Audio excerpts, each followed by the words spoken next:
TCL LED TV blank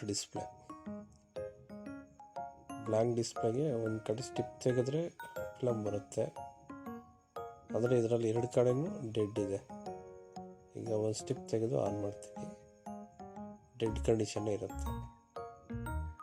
ಆ ಸ್ಟಿಪ್ connect ಮಾಡಿ ಮತ್ತು ಇನ್ನೊಂದು ಸ್ಟಿಪ್ ಓಪನ್ ಮಾಡ್ತೀನಿ, ಅದು ಡೆಡ್ ಕಂಡೀಷನ್ನೇ ಇರುತ್ತೆ, ಆದರೂ ಇದು ರೆಡಿ ಆಗುತ್ತೆ. ಯಾವ ಥರ ಅಂತಂದರೆ ಇದು ಲೇಸರಲ್ಲಿ ಮಾಡಬೇಕು. SLV electronics LED TV service ಎಲ್ಲ ಬ್ರ್ಯಾಂಡು ಮಾಡಿಕೊಡ್ತೀವಿ. 43 4K ಇದು. MI TCL Lorena ಇಂಟೆಕ್ಸು ಸೋನಿ ಎಲ್ಲದರಲ್ಲೂ ಬರುತ್ತೆ. ಈ ಪ್ಯಾನಲ್ ಈಸಿಯಾಗಿ ರೆಡಿ ಆಗುತ್ತೆ. ಯಾವ ಥರ ಅಂತ ನೋಡಿಸ್ತೀನಿ. ಲೇಸರಲ್ಲಿ ತೆಗೆದು ಆ ಟ್ರ್ಯಾಕ್ ಬರ್ನಿಂಗ್ ಆಗಿರೋದು ಐಡೆಂಟಿಫೈ ಮಾಡಿ ಚೆಕ್ ಮಾಡಬೇಕಾಗುತ್ತೆ.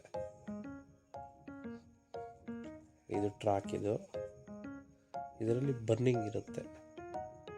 ಆ ಬರ್ನಿಂಗ್ ಇದನ್ನ ಲೇಸರ್ ಮಾಡಬೇಕು. ಇದು ಕಟ್ ಮಾಡಿ ಲೇಸರ್ ಮಾಡಿದ್ರೆ ನೀಟಾಗಿ ಬರುತ್ತೆ. ಟೇಪ್ ಇಡೋ ಅವಶ್ಯಕತೆ ಇಲ್ಲ, ನೋ ಟೇಪ್. ಸ್ಟಿಪ್ಪಲ್ಲೂ ಟೇಪ್ ಇಲ್ಲ, ಓಕೆ, ಟೇಪ್ ಇಟ್ಟಿಲ್ಲ. Set okay sir.